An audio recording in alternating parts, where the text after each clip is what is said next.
Hello viewers, welcome back to another video. আশা করছি সবাই ভালো রয়েছেন। তো আজকে একটি ভিন্ন বিষয় নিয়ে কথা বলবো। তো আপনারা যারা কম্পিউটার বা ল্যাপটপ ব্যবহার করেন, অনেক সময় উইন্ডোজ দেওয়ার প্রয়োজন পড়ে।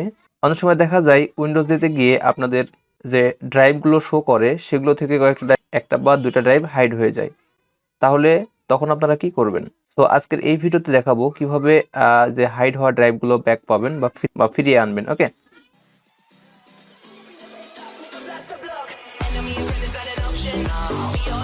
তো আপনাদের ল্যাপটপ বা কম্পিউটারের ড্রাইভ যে হাইড হয়েছে তা কীভাবে বুঝবেন? তো এই জন্য এখান থেকে দিস পিসি ওপেন করুন।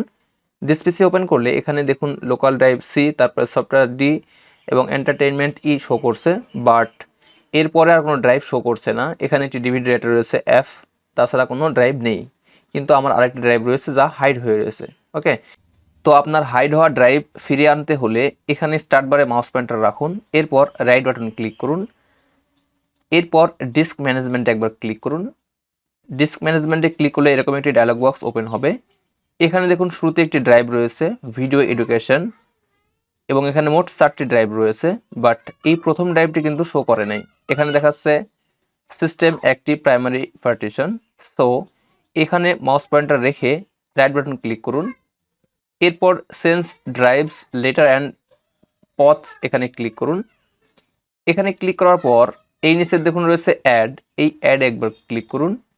অ্যাডে ক্লিক করার পর এখানে দেখাচ্ছে অ্যাড ড্রাইভ লেটার অর পথ, এখানে assign the following drive letter, এখানে দেখাচ্ছে জি, এভাবে রাখবেন এবং এই নিচ থেকে একবার ওকেতে প্রেস করুন। ওকেতে প্রেস করার সঙ্গে সঙ্গে দেখবেন আপনার এই হাইড হওয়া ড্রাইভটি ফিরে এসেছে এবং এখানে শো হচ্ছে। ওকে, এরপর আমি দিস পিসি ওপেন করে দেখাবো। সো এখান থেকে দিস পিসি ওপেন করতেছি। দিস পিসি ওপেন করলে দেখবেন 4র্থ নম্বরে একটি ড্রাইভ চলে এসেছে ভিডিও এডুকেশন। আশা করছি ভিডিওটি বুঝতে পেরেছেন। তো এই ছিল ভিডিওটি প্রথম থেকে শেষ পর্যন্ত দেখার জন্য অসংখ্য ধন্যবাদ। Thanks for watching this video. Thank you.